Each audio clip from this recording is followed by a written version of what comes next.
It's where Shropshire comes to hear great songs. Tell me what you see. Stop me now. I'm having such a good time. BBC Radio Shropshire. And live music to come, because I'm joined by Kevin Perry and Colin Harper as well, who we'll hear from shortly. But Kevin has got a gorgeous Fender Stratocaster in front of me, and he's going to play you a song. This is called Only When I'm Dancing.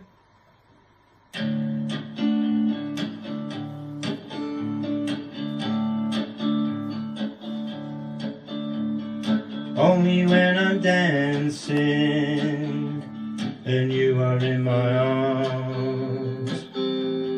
Only when I'm dancing, surrounded by your charms.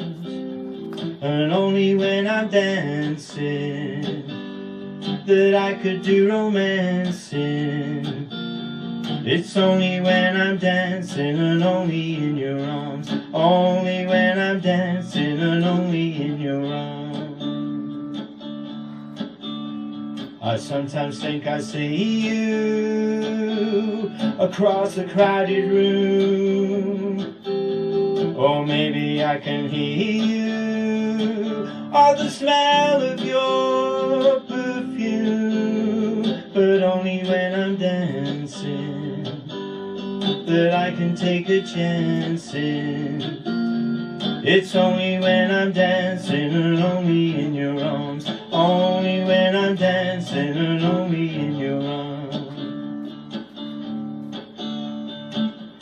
Sweet dreams of you, sweet dreams of you, sweet dreams of you.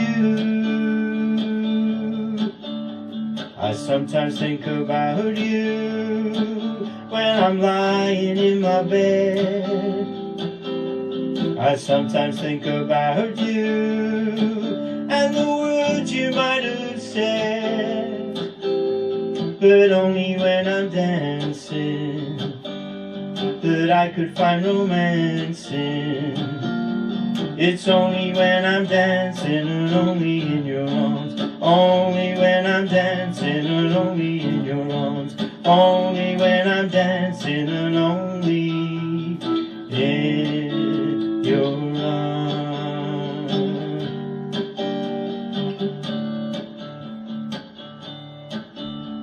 It's only when I'm dancing and you are in my arms. Kevin, fantastic. That's brilliant. That was Only When I'm Dancing on BBC Radio Shropshire by Kevin Perry. Now, Colin, I'll bring you in because you're running an event where I guess this man is performing. We are, absolutely. Not only is Kevin performing for us, but he's actually put the event together, and this is taking place in the Greenfields area of Shrewsbury at the Greenfields Bowling Club a week tomorrow, which is Saturday the 23rd of March at 7:30. Now, we are a Greenfields community group. We're raising funds for our group. This is the third musical event that we've put on. The first two have been very successful. So we're doing this again, and we will be running them more, which Kevin has promised to put on for us again. And we're selling them at £6 a ticket, if I can promote that. Yeah, of course you can. So it's £6 a ticket. Tickets are available from me, if I can give out my contact details. So I'm Colin, and my phone number is 07539 107 508. As I say, Kevin is performing along with 4 other musical artists, which are, Kevin? Right, there's a young guy called Jay Harris. He's only 16 years old, very talented young fella. There's also Carnival Knowledge, which are a duo. They're slightly elderly, but they're a great duo. There's a 3-piece band called Beautiful Barley Boys. Have I covered everybody, or is there anybody else? Plus yourself, Kevin, of course. Yeah, don't forget yourself. Yeah. How long have you been doing this for? Well, I've been playing the guitar for 50 years and writing songs and writing music for 50 years. Wow. Yeah. What did you pick it up at school? Was it? No, I didn't. I had a guitar as a youngster, but I didn't know how to tune it. And an uncle of mine showed me how to tune it, but he showed me how to tune it wrong. Oh, so great start. For quite a few years, I was still writing sort of songs, but you know, I didn't really have any skills until I was 15, and somebody showed me how to tune it properly. So for years you were messing around writing songs with the wrong tuning. Yes, basically, yeah, basically. And I mean, I don't count that. I started like properly when I was 15, and it's been 50 years, sort of thing. How many bands have you been in over the Not years? that many, really, because you know, I've got in and out of music. You know, Yeah. I've gone through times when I've sort of played in bands and duos and various things, and for years, you know, I mean, I never touched the guitar for years. Really? Yeah, Do you yeah. leave it for years and then go back to it? I did actually. I picked the guitar up. I don't know. It was about 10 years ago now, and I couldn't play. I'd forgotten. My hands wouldn't hold Really? the strings down, and I thought, well, when I was young, I was a very good guitar player, and I thought, well, it's a shame. Should I just now say I used to play the guitar, or shall I try and get back into it? And basically, I only had an old cheap guitar. In actual fact, it cost me £2 off a car boot seller, and it had a hole in it as well. And I only had this guitar, but I thought, well, I was always on the computer, so I thought I'll put the guitar by the computer. Every time I go on the computer, I'll pick it up and have a strum. Yeah. And then I got back into it, and How long did it take to get the... very little time. Really. Right, so yeah. while it's not quite like riding a bike, if the knowledge is there, I had the you'll get it knowledge back. in my head. It was just my fingers that Yeah. you know, were out of shape. And I saw a video on YouTube at Tommy Emmanuel, who was in Shrewsbury last week, and he's such an amazing guitarist. And I thought, well, I didn't even know that was possible on the acoustic guitar. So I started playing that type of stuff, which was, it's sort of Chet Atkins finger picking type stuff, just instrumentals. Yeah. So when I started playing again at open mics, I was only playing instrumentals. It's quite brave to go back to it. Well, At a to be later honest, day? even though at home I could play these pieces perfectly, when I got out, being nervous, having not played in public for many years, you know, I did used to mess up quite a lot. But, and then I sort of, you know, being at the open mics and seeing people singing songs, I realised that, you know, yeah, I like writing songs and singing songs, and I got back into that. And then I sort of incorporated my guitar playing from the finger picking and the solo into my song. So now I can play a song and put a lead break into it without having any other musicians with me, sort of thing. Are you as good now again as you were when you were probably at your best? Before you stopped? Before I stopped, yeah, I think I am, Yeah. actually, yeah. Probably in certain cases I'm better, but basically when I was young I was a lead guitarist, you Right. know, and I was probably a better lead guitarist when I was young, but now I can play sort of solo guitar. When I you can were play on my own. 15 and just picking up the guitar, what a great time to be getting into guitar bands. Well, Who were your heroes? Well, Django Reinhardt is my number one hero. You got a Jimi Hendrix t-shirt on. Yeah, and Jimi Hendrix is another one. Yeah, you know, but yeah, I mean, we're so lucky to have grown up in the '60s with all that fabulous music. Do you feel lucky to have been young then? Because a lot of people look back on it with sort of sepia tinted or rose tinted spectacles. Was it as fun as it's made out to Yes, be? I think so. I think we were the luckiest generation there's ever been to date, because you know, when I was a young lad and even a teenager, you know, everybody was into music. Colin's nodding. Do you agree? Did you find that Absolutely, as well? yes. Kevin and I are similar age, and to have grown up with the Beatles, Yeah. was absolutely. I know everybody will say, well, their generation was the best, the 60s were the best, the 70s were the best, and the 80s and what have you, and that is how it should be. But for me personally, I agree with everything that Kevin says. Do you? Because at that time, it's probably one of the last, or maybe the second to last, because I think punk was a bit like this, but when music was new, things were coming out that people had never heard before. When the Beatles came along, it was a revolution. Did you remember the first time you heard? Well, I saw the Beatles at the old Granada, where the bingo hall is now, on Castle Street. I was about, I would have said, 10, 11, 12 maybe, when the Rolling Stones, of course, played there in these variety shows as they were then. It sounds absurd now, doesn't it? The Beatles were on Helen Shapiro, if you've ever heard of Helen Shapiro.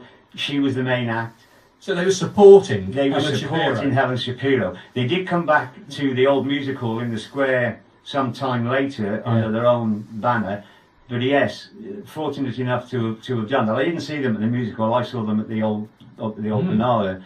But yes, absolutely fantastic. And yes, I do agree with everything Kevin said. It was just the era for us to have. And when you talk about growing up with them, I guess they were a band where their early stuff is quite appealing to kids and teenagers, and then the older they get and the older you get, and you start to embrace, I guess, the psychedelia and all that. Did you find yourself? Yes, of course, absolutely. You do that. I mean, I can like music today as well, of course, because there are some great bands about. You know, I'm a big Fleetwood Mac fan. 50 years on now, of course. And when they're in the country on tour, I go and see them. 40 you have to get tickets. But yes, there's a band that's lasted the time of 50 years, and I think that won't happen these days. I'm sure. We're lucky enough to have seen bands that do go on forever, and it was just such a shame that the Beatles only had this short span, because the Beatles were only around as a band for a very, very short span. Was there a lifestyle with it, the fashion? I mean, you still got the long hair, which I envy massively. Is there a part of you that sort of never left that sort of teenage culture and your mindset? To be honest, as for myself, I still feel exactly the same as I felt when I was 17. I just feel exactly the same. You know, I've got aches and pains and that type of thing, but mentally, I'm still 17. Did you ever do this as a job, or has this always been around your career? Yeah, no, I've never done it as a job. I mean, I suppose, you know, we used to get paid for gigs, but not as a full-time job. What's the day job been?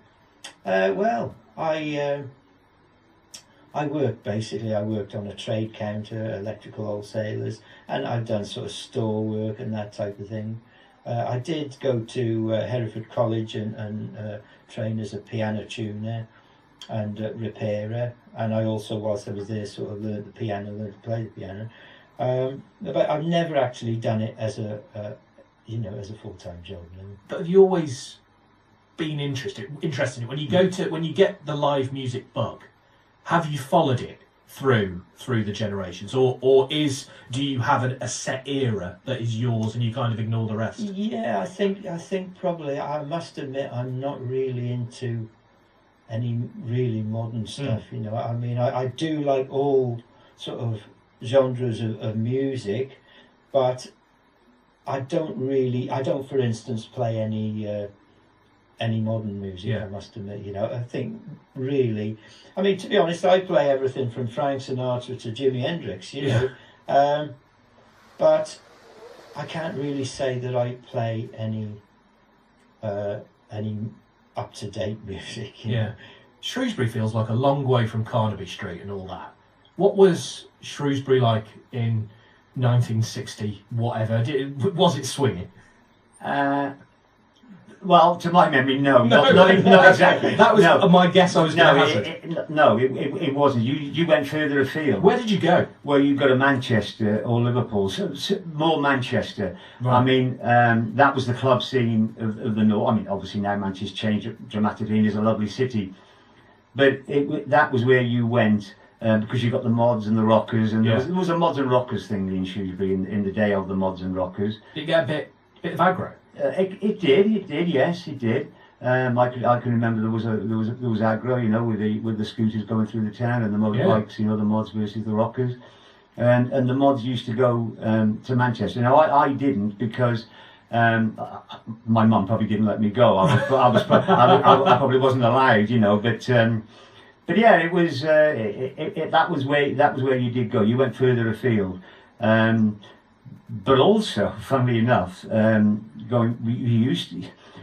was Terry Heath's, which was a ballroom in Wellington, Telford as it is now, or the town of Wellington it is, which is where we used to go.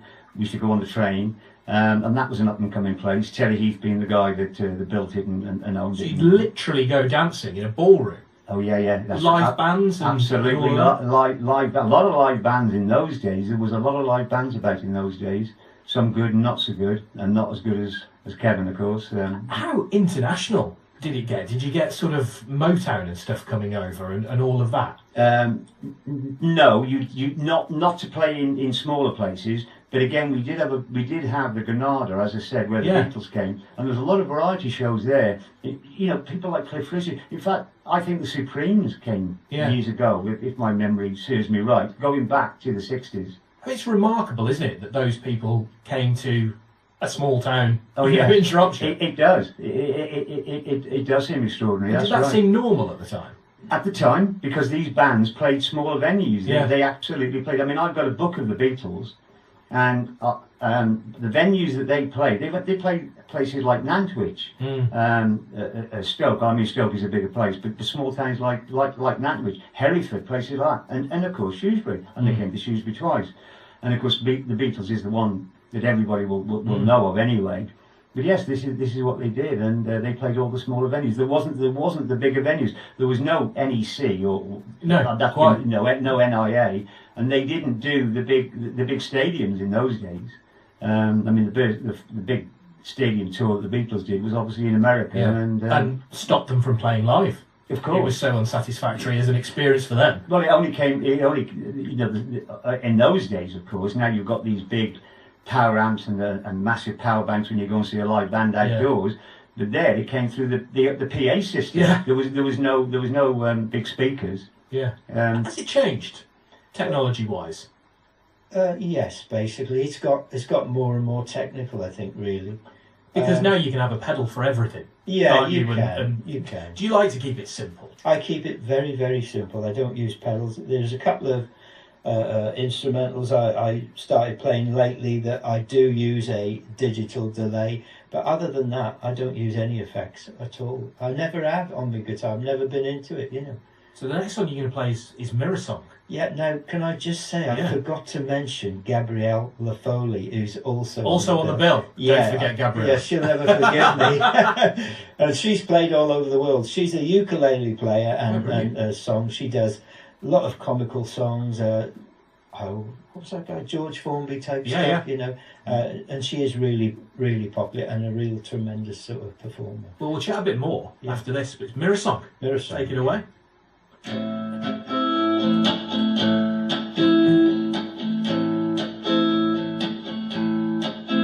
When I stand in front of a mirror, well, it's the crazy thing I see. When I stand there looking straight ahead, I see this old man looking at me. What the hell is going on? What the hell is this I see? Well, there's something wrong with my mirror, 'cause there's this old man looking at me. Yeah, there's something wrong with my mirror, 'cause there's this old man looking at me. Well, I got up for the third time, you know I'm busting for a pee. When I catch myself in the mirror, I see this old man looking at me. What the hell is going on? What the hell is this I see? Well, there's something wrong with my mirror, 'cause there's this old man looking at me. Yeah, there's something wrong with my mirror, 'cause there's this old man looking at me. Yesterday I was 17. Well, I was young and I was free. Yesterday I was just a teen. What has happened to me?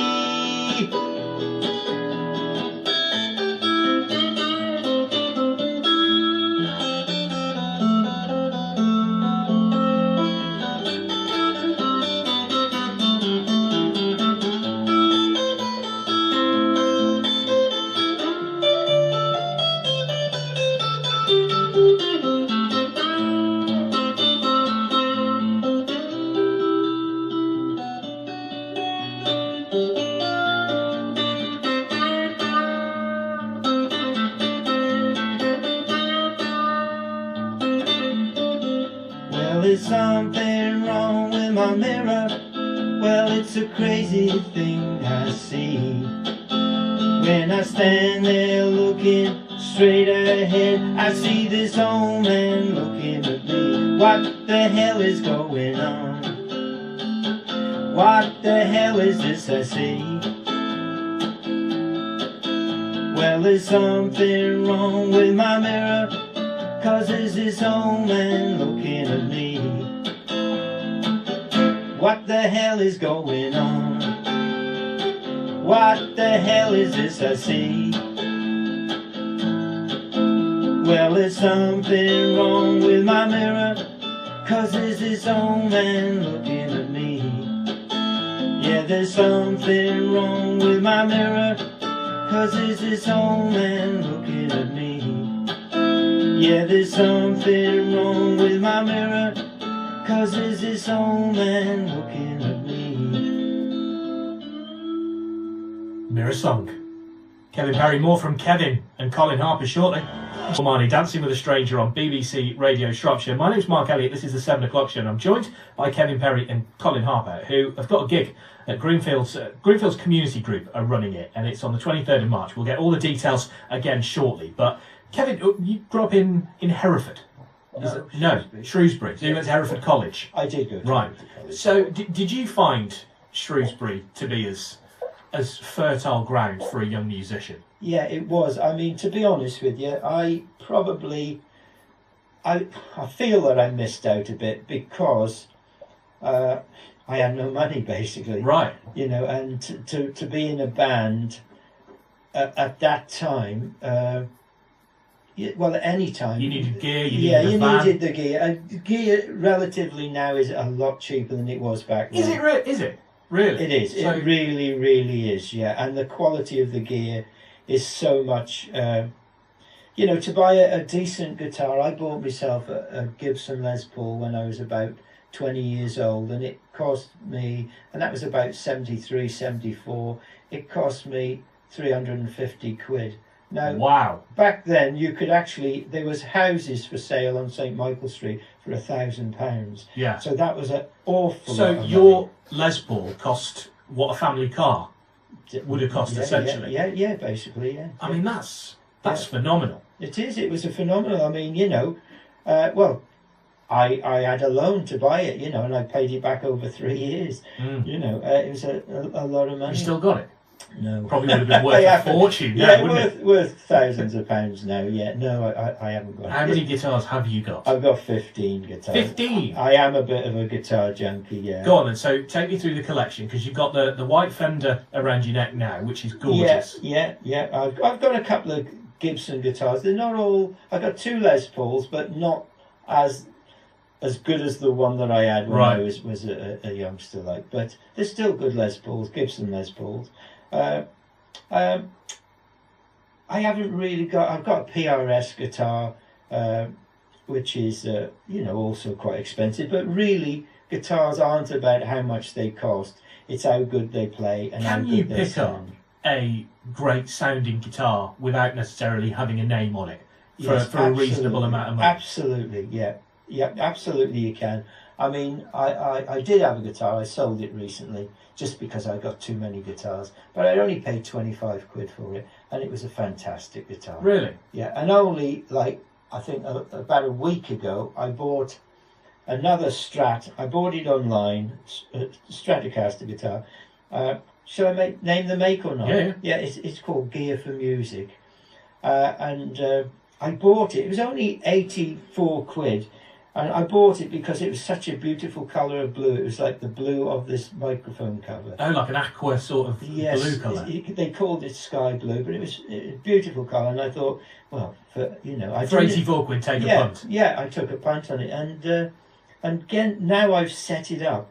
It is a great guitar. Now, when I was sort of 17, you could not buy a guitar of that quality for anywhere near that sort of money. Because that's a tenth of what a branded guitar would cost at its most minimum. Yeah, and honest to God, I mean, there isn't that much difference, you know. This guitar is probably a little bit better, but you know, it's what they call like diminishing returns. You know, you pay a lot more money for just a little bit better. Yeah.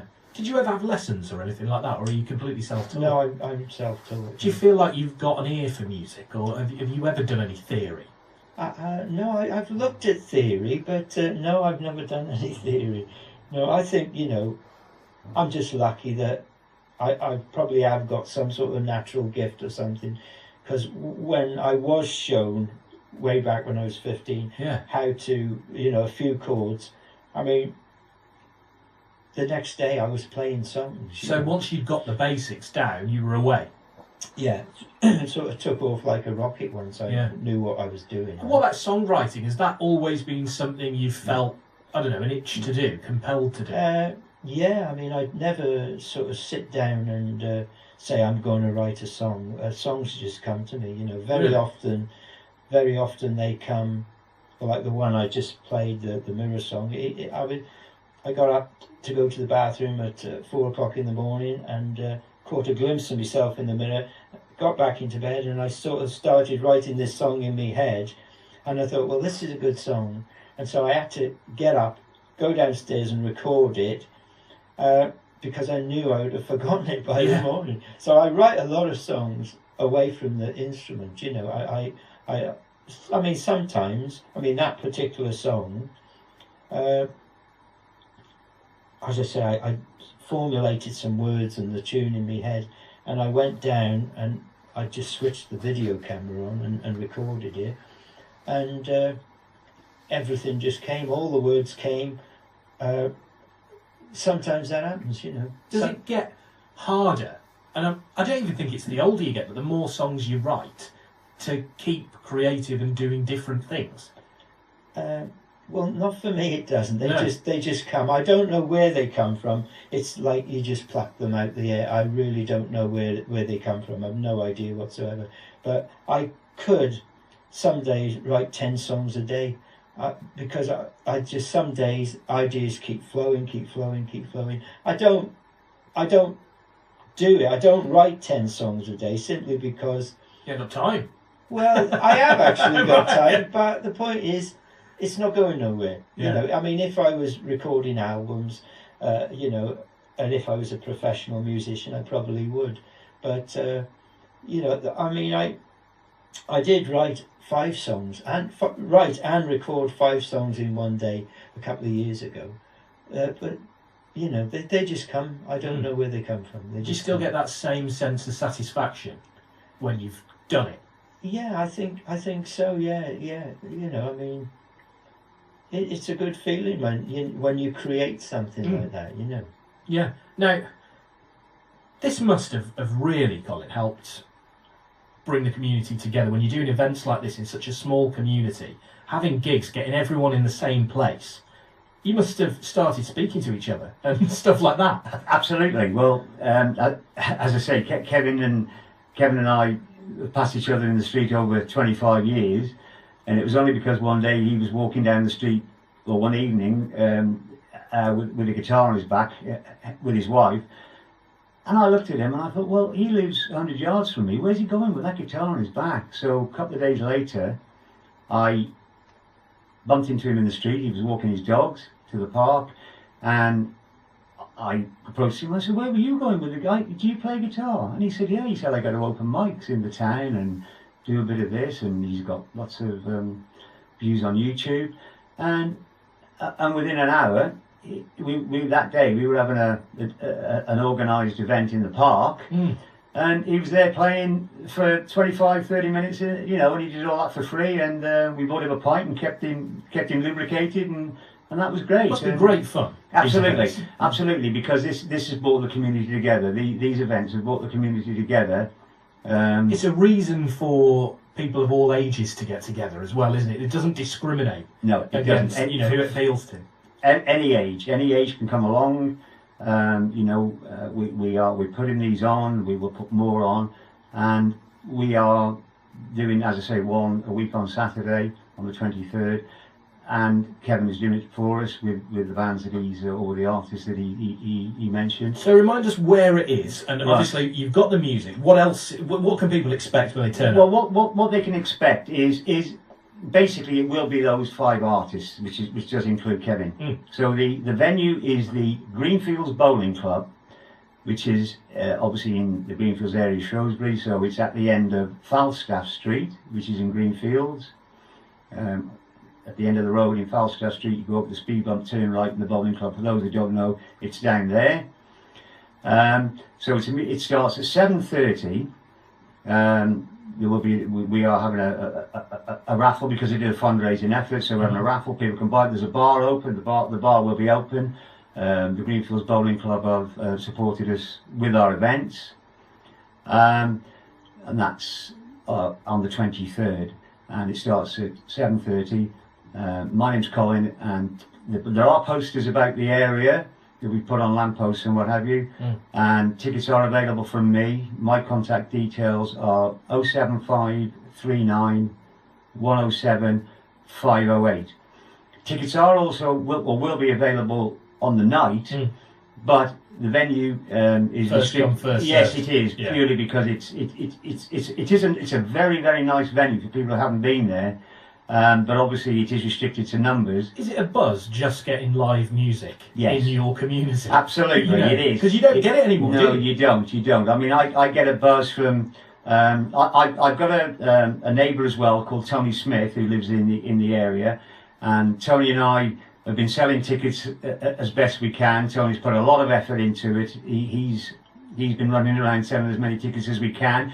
Tickets are going well. Our last event, which we ran about 6 weeks ago, the bowling club was full. Fantastic. We had nearly 100 people in there. I think their license for about 110. So we're up nearly up to capacity. So I do urge people to contact me, and we can put our heads together and get some tickets to you. £6 a ticket, and with 6 artists at the event. And you will enjoy the evening. It is a good deal, because everybody who came away from that evening said, "Oh, that was fantastic.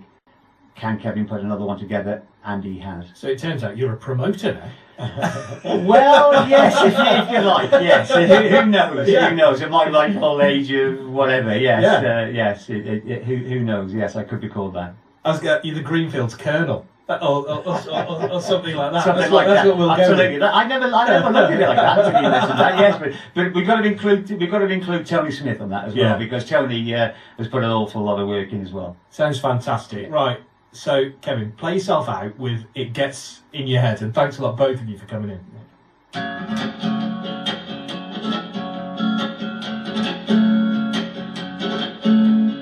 Always love your mother, 'cause you'll never have another. That's what Jesus said. Always love your sister, yeah, I know she married Mister, but she's got 4 kids to be fed. It gets in your head, it gets in your head. It gets in your head, it gets in your head. Learn to play the guitar if you wanna be a rock star. That's what John Lennon said. Always be a rocker if you really wanna shock her and get her into your bed. It gets in your head, it gets in your head. It gets in your head, it gets in your head.